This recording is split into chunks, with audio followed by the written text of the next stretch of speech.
Pour cette année académique, le ministère de l'Enseignement supérieur et de la Recherche scientifique a enregistré 82 363 demandes d'orientation. Les affectations des nouveaux bacheliers pour l'année universitaire 2017-2018 désormais publiées à travers une unique plateforme et ce depuis ce mercredi 25 octobre à 16h. L'annonce est faite par la directrice de l'enseignement supérieur et de l'insertion professionnelle. À l'adresse www.orientationsup.net. Adresse Internet connue, mais aussi des résultats d'affectation précisés. Sur 82 363 demandes d'affectation reçues, 20 545 étudiants ont été affectés dans les universités publiques, soit un taux de 25%. 61 818 étudiants, soit les 75% restants des bacheliers, ont été affectés dans les établissements privés. 44% de filles et 56% de garçons affectés pour cette nouvelle année. Ils ont été sélectionnés selon des critères précis dans les universités publiques, privées et grandes écoles privées. Et ceci selon les critères de notes, de série du bac et de limite d'âge définis dans les universités. Les affectations ont également tenu compte des paramètres suivants. Les choix exprimés par les candidats, c'est-à-dire les filières et établissements, les critères d'orientation dans les filières, les capacités d'accueil des structures et les résultats des établissements privés à l'examen du brevet de technicien supérieur de la session 2017.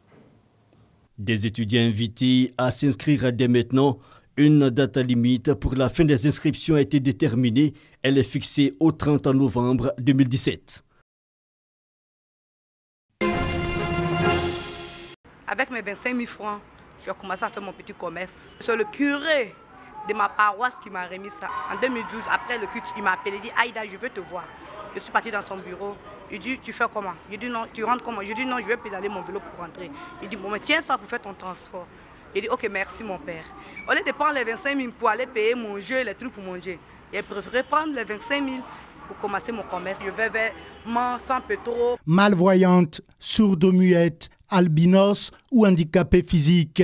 Ces femmes font montre de courage en se prenant en charge et finissent parfois par se faire une place au soleil. Sur plus de 450 000 personnes en situation de handicap en Côte d'Ivoire, 42% sont des femmes, selon le recensement général de la population et de l'habitat de 2014. Le combat pour l'autonomisation de la femme handicapée est encore loin d'être gagné en Côte d'Ivoire. Cette 8e journée nationale de la femme handicapée actualise ce plaidoyer qui leur est cher.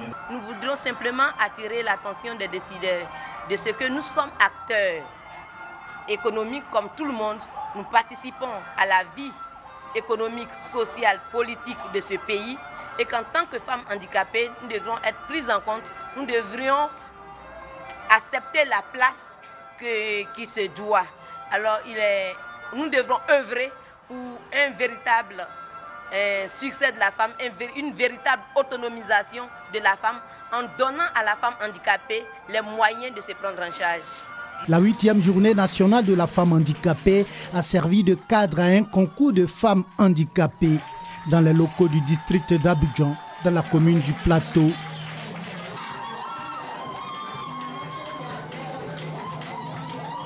Elles entendent montrer ainsi que leur handicap n'enlève rien ni à leur beauté, ni à leur joie de vivre.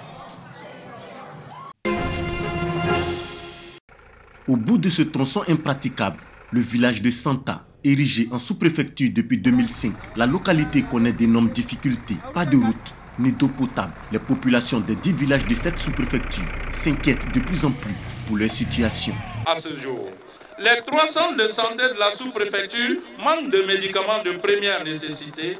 Nous souhaitons l'installation d'un bureau de la gendarmerie à Santa. La construction d'un château d'eau devant permettre aux populations d'avoir accès à l'eau potable. L'érection de Santa en commune afin de booster son développement. Pour voler au secours et permettre à leur localité d'amorcer son développement, les cadres, fils et filles de la sous-préfecture de Santa ont mobilisé un montant de 100 millions de francs CFA, la somme destinée au financement de la construction des bureaux et du logement du sous-préfet. On s'en va en Suisse, on s'en va en Allemagne, dit aux Blancs, aidez-nous, aidez-nous, aidez-nous.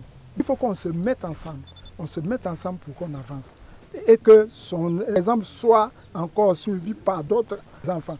Le gouvernement a beaucoup à faire et il y a des priorités.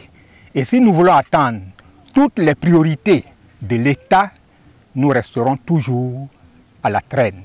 Tous les chefs traditionnels, nous sommes tous unanimes que c'est un projet à saluer et nous souhaitons vivement que tous les cadres de Santa puissent s'unir autour de ce projet. Les cadres qui ont initié ce projet, de leur traduire tout notre soutien et inviter les uns les autres à suivre cette initiative-là.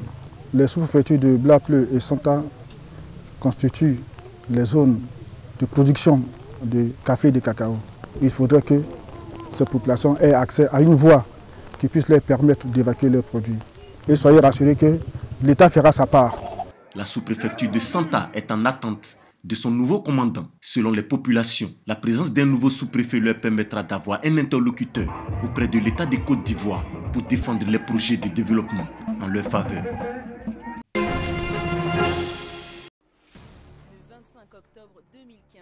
Une présidentielle apaisée et crédible en Côte d'Ivoire, poids lourd économique d'Afrique de l'Ouest, jugée fondamentale pour tourner définitivement la page des violences post-électorales de 2010. Mais la peur des violences est toujours vivace parmi les 23 millions d'habitants. Cette élection s'est déroulée le 25 octobre 2015. Un peu plus de 6 millions de personnes sont inscrites sur les listes électorales. Des retards pour l'ouverture des bureaux de vote ont été observés. Selon des observateurs, le taux d'abstention risque d'être élevé alors que la participation avait frôlé les 80% en 2010. Dans le centre d'Abidjan, au collège Notre-Dame, le taux de participation à la mi-journée avoisinait 45%. Dans la commune de Yopougon, commune réputée pro-Babo, le taux de participation se situait vers 17h à 25% au collège William Ponty, le plus gros bureau de vote du pays. Alassane Ouattara s'est appuyé sur une impressionnante machine de campagne électorale et a mis en avant son bilan économique. L'engouement que nous constatons sur l'ensemble du territoire nous fait penser que le taux de participation sera très bon. Nous devons sortir de ces élections avec la paix, la sérénité et nous rassembler davantage pour faire face aux autres défis qui attendent la nation ivoirienne. Grand absent du scrutin, l'ex-président Laurent Gbagbo. Il attend son jugement pour crime contre l'humanité par la Cour pénale internationale aux Pays-Bas. Parmi les 6 adversaires d'Alassane Ouattara, Pascal Affi-N'Guessan, le président du Front populaire ivoirien, fondé par Laurent Gbagbo, paraît le plus à même de le pousser à un deuxième tour, malgré le fait qu'une partie du FPI boycotte l'élection par fidélité à l'ancien président. 3 candidats se sont retirés de la course avant le scrutin. L'un d'entre eux, l'ex-ministre des Affaires étrangères, Amara Issi, a parlé de mascarade électorale. Le pouvoir et des observateurs ont attribué ces retraits à la crainte de prendre une veste. Pour éviter les contestations, un dispositif d'authentification biométrique des électeurs a été mis en place avec des tablettes antifraude dans tous les bureaux. L'un des candidats, Konan Kwadjo Siméon, a accusé le pouvoir de fraude. Il a dit à l'AFP qu'un bureau non répertorié a été ouvert dans le centre-ville pour frauder. Mais cette accusation n'a pu être vérifiée. Quelques 34 000 soldats, dont 6 000 casques bleus, assuraient la sécurité du scrutin.